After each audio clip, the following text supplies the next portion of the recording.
네, 안녕하세요. 코인킹 곽투팔입니다. 어제 전 세계가 기다렸던 CPI 발표가 있었는데요. 생각보다 잠잠했죠. 발표가 딱 됐을 땐 좀 어느 정도 변동성을 보여주듯 했으나 좀 지나고 나니 그냥 그런 움직임을 보여줬습니다. 이제 딱 이 발표까지는 좋았는데 이제 새벽에 진행됐던 FOMC 회의록에서 아마 이 내용을 보고 시장이 흔들리지 않았나 싶고요. 저는 이 회의록을 보자마자 어떤 생각이 들었냐면 이거 시간이 진짜 얼마 안 남았다. 빨리 최대한 현금을 모을 수 있을 때 빨리 모아야겠다. 이 생각이 가장 첫 번째로 들었습니다. 자, 이제 그 이유가 뭔지 하나씩 말씀을 드려볼게요. 자, 우선 어제 발표한 CPI부터 간단하게 체크를 해보면 우선 어제 발표된 근원 CPI를 제외하곤 예측하던 수치보다 하회하는 결과를 보여줬습니다. 저번 달까지만 해도 6%대였는데 이제 앞자리가 바뀌었고 다음은 4%대를 기대해 볼 수가 있겠죠. 근원 CPI 이 부분이 이제 좀 아쉽긴 한데 그래도 전체적인 물가는 잡히고 있다 이렇게 볼 수가 있습니다. 세부 항목들을 보면 이제 에너지 같은 경우 전월 대비해서 3.5%가 하락을 했고요. 그 다음 중고차 가격 또한 전월 대비해서 마이너스 0.9%가 하락했고 주거 비용은 이제 다른 항목들과 다르게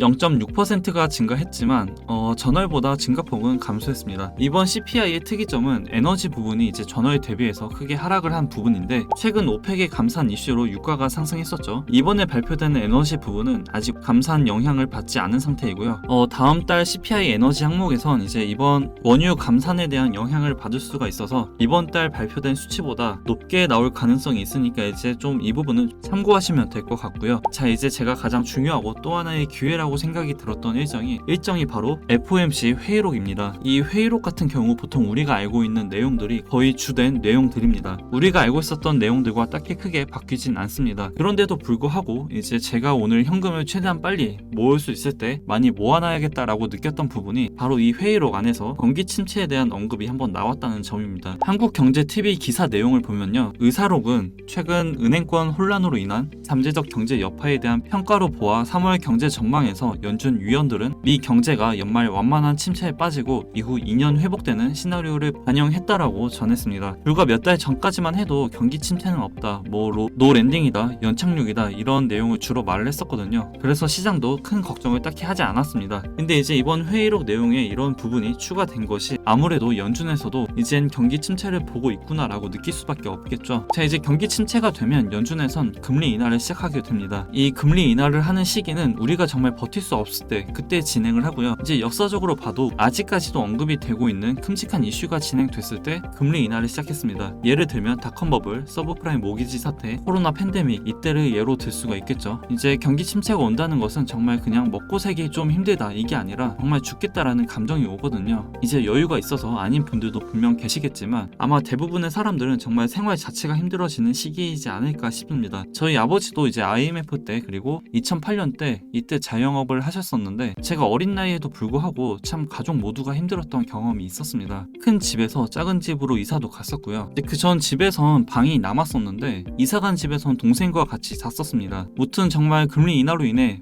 뭔가 나한테 이득이 된다 이런 느낌이 오지 않을 거고요. 지금 당장의 상황이 힘들기 때문에 주식이나 코인, 부동산을 할 생각이 들지 않습니다. 왜냐하면 잘 다니던 직장도 부도가 나고 또 그럼과 동시에 일자리를 잃게 되니까 수입이 불안정한 상태에서 또 가게 손님은 끊기게 되고 이게 악순환으로 이어져 당장 먹고 살기조차가 힘들거든요. 그래서 이때가 제가 생각했을 때 정말 현금을 가지고 있지 않는 이상 이게 기회라고 많은 사람들이 받아들이진 않을 겁니다. 한 가지 더 데이터를 보면 파란색 선이 S&P 500 차트이고요. 밑에 흰색 선이 연준의 금리 인상 그리고 동결, 인하하던 시기입니다. 초록색 영역일 때 금리 인상 그리고 동결을 하면서 S&P 500도 같이 상승하는 게 보이는데 이때 이제 말 그대로 경기가 좋으니까 금리 인상을 하고 또 동결을 해도 버틸 수가 있었습니다. 자, 근데 이제 빨간색 부분을 보면 주가가 하락을 하죠. 동시에 금리 인하도 같이 진행이 됩니다.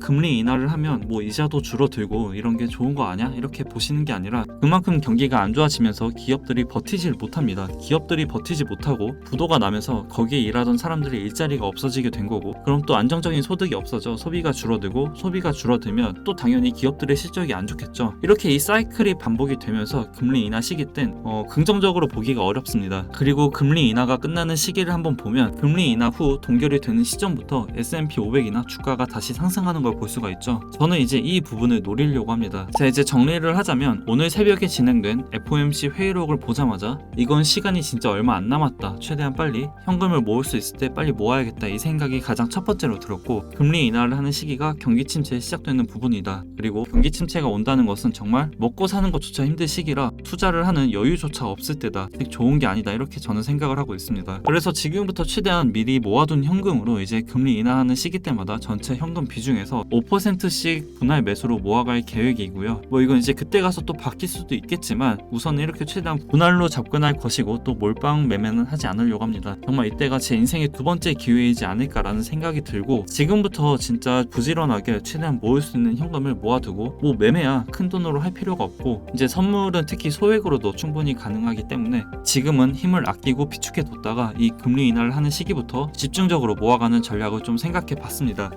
이제 이런 내용들은 영상 찍기 전에 제가 운영하고 있는 텔레그램 방에 먼저 전달을 해드리고 있으니까 이 부분 참고하시면 될 것 같고, 당연히 100% 무료로 진행이 되고 있습니다. 들어오시는 방법은 고정 댓글에 있는 링크로 그냥 클릭하시고 들어오시면 되니까 들어오셔서 많은 정보들 받아보신 다음 매매에 도움이 됐으면 좋겠고요. 도움이 되셨다면 구독, 좋아요, 댓글, 알림 설정 부탁드리고 저는 이제 다음 새로운 소식을 두고 다시 찾아뵙겠습니다.